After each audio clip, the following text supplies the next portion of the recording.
Hey there. Hey, this video we are going to look at something called the production panel. That's it there. Okay, a production in Premiere Pro is a way of working with multiple editors. It's a way of breaking up multiple jobs like this one here. We've broken down our production into different projects, day 1, day 2, day 3, 4, 5. It might be video 1, 2, 3, 4, 5. It might be episode. It might be scene 1, 2, 3, 4, 5. It's a way of breaking down larger productions into smaller bite-sized pieces where multiple editors can work on it. It's called a production. Let's jump in and see how they work. All right, first up, let's talk about the kind of 3 different ways you can work with another colleague, another editor. So the normal way, I'm using my little finger quotes again, and the most common way people use, and probably the most common way I use, is just to have your project, so your Premiere Pro project, on kind of a shared drive. And that can be either a NAS drive, so a NAS drive is just a hard drive that is connected to the internet all the time. Look up NAS if you are looking for something like that. It's basically just a hard drive connected to the internet that you can both share. Or use like a remote file sharing service, like I use Dropbox. That's what I use. Okay, so it's a similar sort of process. Instead of your own physical hard drive like a NAS drive, you're using Dropboxes. There's pros and cons for both of those. And basically we've got one Premiere Pro file, okay, and we share that file together, okay? And when he's got it open, I can't work on it. When he finishes and saves, Dropbox syncs and, you know, I can then work on it. So that's fine for small projects. For larger projects, you've got 2 options. There's one called Teams and one called Productions. Now, Teams is a little out of the scope of this course, mainly because you need a special license. You need like a Creative Cloud Enterprise license or a Creative Cloud Teams license for that special kind of Teams projects. But for us regular Joes, you get something called Productions. Now, Productions are very similar to Teams. You get a lot of the perks for that. So let's look at Productions. So this is more of like a demonstration than following along this one. I want you to get the idea of how Productions work rather than following me step by step. So I've got one that I've created here on my desktop.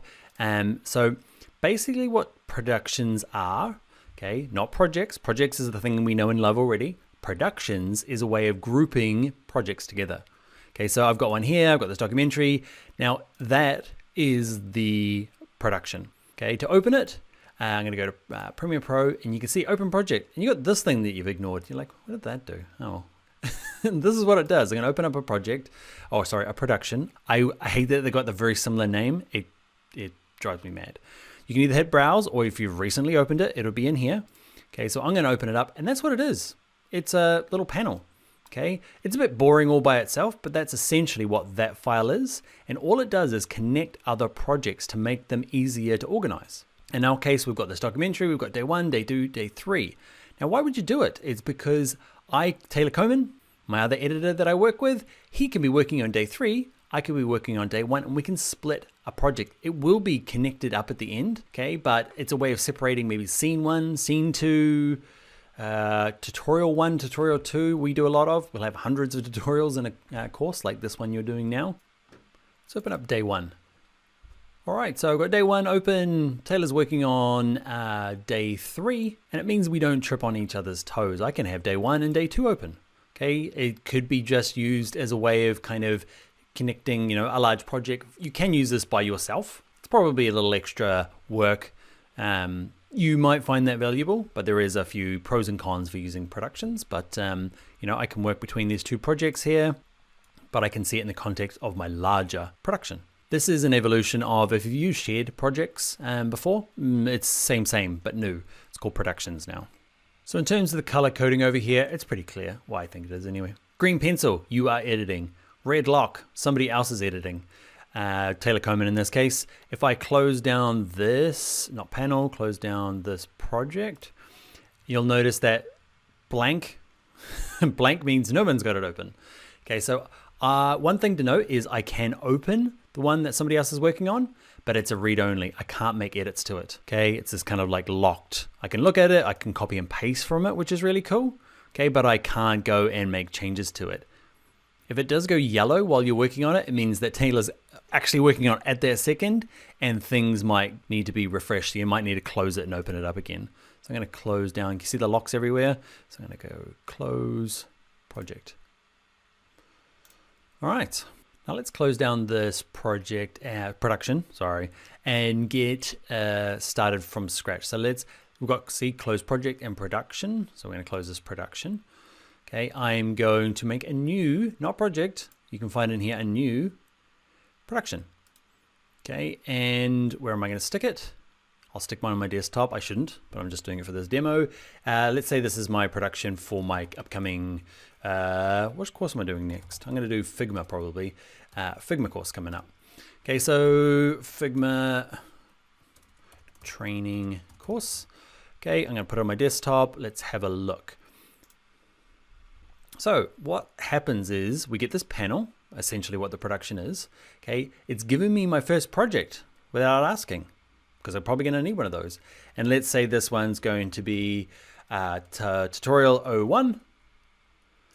Okay, and this is where over here now, I have that project open. You could close this now, this production panel. Okay, go into here, close the panel until you're ready to add your next video. Okay, let's add another. So we're creating projects here. Instead of going File, New, okay, we're using this panel to create the new project so that it can kind of connect them all up.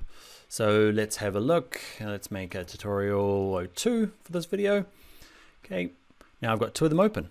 Okay, I can drag in my footage for it. What have we got? I'm just dragging in anything. These guys. This is my tutorial for tutorial 2. I start my editing, start working on it, start building up my sequences like I do normally. Okay, and this here is just to help me connect this whole big project for this whole course when I've got like 100 different videos, or at least 100 different projects. And it means that I can have multiple editors working on it. Often I'll have somebody working on the first one and the last one, and kind of meeting in the middle, trying to at least. Okay, so, and I can see which projects have been worked on in here, which ones are being worked on currently. Now, the one thing to be careful of with this production, okay, is that it's actually manipulating my Finder on a Mac, or on a PC, it's your Windows. So if I look where I stuck it. I stuck it on the desktop, I called it Figma Training Course. So it made a folder for me. Thank you very much. Inside of here, it's made a couple of projects. Okay, so it's made those for me. This here, remember, is the production panel. It's the file that connects them all together. Don't delete that. These things will disappear. Okay, these are just the locks. That means that nobody else can open it. When I close down, watch this project tutorial 2. If I close it down, let's do tutorial 1. Close project, save, why not? Okay, you'll see in here that Tut01 lock is gone. So just ignore those, they come and go. But it also means that you need to be very deliberate when you are, say, adjusting these things, which can be one of the slight troubles with it. No, you just need to know what's happened. So in here, if I go, actually, I'm not going to call them Tut2 anymore because that's a weird word. I'm going to call it just Figma 01 and Figma 02. What you'll notice is, see my Finder? It's actually renamed the project. If I try and do it in here and say, I'm going to call it in here, Figma 01, it doesn't like it normally. It normally doesn't. Okay, because it's open, it's updated. Man, it never used to. Maybe it does now. Just be careful. My advice is to do renaming and your organizing within this panel, not in your Finder. Maybe it's different on Windows. It's meant to freak out. Oh, good old Premiere Pro. The one thing about a production folder is that it doesn't want media in there. So on my desktop, inside of, where is it, my Figma training course, I don't want to then go and put a folder in here called footage. Okay, it breaks it. Honest, it breaks it. If I dump all my MP4s in here, it won't like it. So they need to be in a separate folder. Okay, so don't put, it's just a way of connecting projects in here, and try not to put all your assets in with it in this particular folder here. Where is it? This one here. That's one of the things to remember. If you need to add an existing, let's close down this project. One of the other things, you can only have one project open at a time. Productions. Come on, Dan. So you can't have more than one production open at a time. Multiple projects, we know that already, but we can't have multiple productions. So I'm going to close that one down, save everything, and go back to the original, the other one I was working with, my documentary. I'm going to open up day 1. If I do need to add an existing project, rather than making them in here, that seems to, I don't know, sometimes I do that. Most of the time I forget and I need to edit to it later. Just right click and say add project to production, go find it. I've got something somewhere. This is my day 4. Okay. This is really important. So I've added an existing project just to tie this all together. Okay, it's going to say a new copy has been created. So at the moment, I've just got one copy. It is on my desktop. Okay, where is it there? Day 4. Okay, so I've got that copy. It's saying it's going to create a new copy for it and put it in with the rest of these. So let's say copy. All right, it's brought it in. There's day 4. Okay, and now I've got 2 versions. So day 4 there, you just got to be very careful on how you want to proceed. You know, do I back this up? Do I not need it anymore that I've got a duplicate? I probably don't need it anymore. But inside my Missed Donut documentary, can you see it's come along for the ride? And now, because of my OCD, I'm like, it has to be called right. All uppers and lowers, day 4. Okay, and you can see it's updated here in my Finder. Now you'll notice that I'm doing on my desktop. Okay, you need to do it either in Dropbox, OneDrive, Google Drive, can't remember them all. There's a lot of shared drives, or on your kind of network drive. Okay, not on your desktop, because Taylor can't get a hold of this file if it's on my desktop. Okay, so just make sure if you are using shared file services like I am, Dropbox, just make sure you're this folder here. Okay, this one here is in Dropbox or some sort of shared file sharing thing, okay, like Dropbox.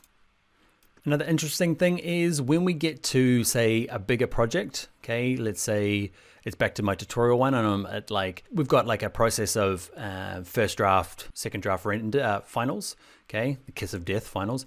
You can create folders in here, okay, so this one's going to be raw, okay, and let's say that these ones are in raw, and this one here is going to be in first draft, okay. That one's in first draft and being worked on. Oh, I can't move it because Taylor's working on it. He's got to go close it. Okay, first draft. Now what's happening is these down here, can you first notice it's called new folder, not bin. You're like, I thought Premiere Pro called everything a bin. It does. These aren't the bins like within projects. These are actual file folders, which can you see inside of my production, it's actually made folders and moved them in. It's just shuffling them around into folders. Okay. Just interesting to know. That's how it works. Also, let's say that you've got one in here and you don't need day 2 anymore for some reason. You need to delete it. You delete it and you're like, oh, what happened? You're like, it did. It's gone. Day 2's gone. I've got day 3. I've got, oh, there it is. You see it disappearing. Okay. And it's gone. You're like, oh, what happened? It's actually just moved it to a folder called trash. Okay, which is really helpful. It means it's not gone forever. It's just kind of moved out of our kind of production list. If you really want to get deleted, you have to go to the file here and actually drag it to the trash. Okay, Premiere Pro likes to keep it around just in case, which I think is probably a good idea. If you are just a solo editor, you can use productions. Just make sure you don't put files inside the folder. You don't need to use the shared network drive. If you're going to do it just by yourself, it's not a requirement. It's just a requirement if somebody else outside of your computer need to use it. You can totally use it on your own. If you are working with somebody and it's either blank or they've got some weird username, some sort of some weird username, you can get them to go to preferences. Remember, edit preferences on a PC. On a Mac, it's under Premiere Pro, preferences, go to collaboration, and you can, where it says username, put it in the username. Okay, and get them to update it so that you actually know who it is and it's not user123. What else? Oh, this is a big one. Let's say that I'm working on, I've made mine a bit messy now, haven't I? So I'm going to tidy it all up. I'm going to get everything out of the folders. Get rid of the folders. Anything in there? No. So I've got day 1, 2, and 3. Let's move this one back in. All right. So I've got day 1, okay, which has got a bunch of stuff on the timeline here. I've got day 2, which has got a bunch of stuff on the timeline. Let's do day 4. Did we make one of these? Day 4 has lots of stuff on the timeline. Let's make a new one. So let's go to new. Let's make day 5. Okay, or I don't know, episode 5 or scene 5, whatever it is. Okay, so I've got, oh, bad naming. Let's fix that. Okay, so I've got my days. This one here has nothing in the project window. Okay, I'm going to make a new sequence. So let's go new sequence. Okay, and I've got a sequence and I've got no files in here. Okay, or no footage. Let's say that most of the footage is actually all in this first one. Okay, So day one's got everything dumped into the project panel. So you can go and steal stuff from that project, which is handy. So I'm going to go to day one.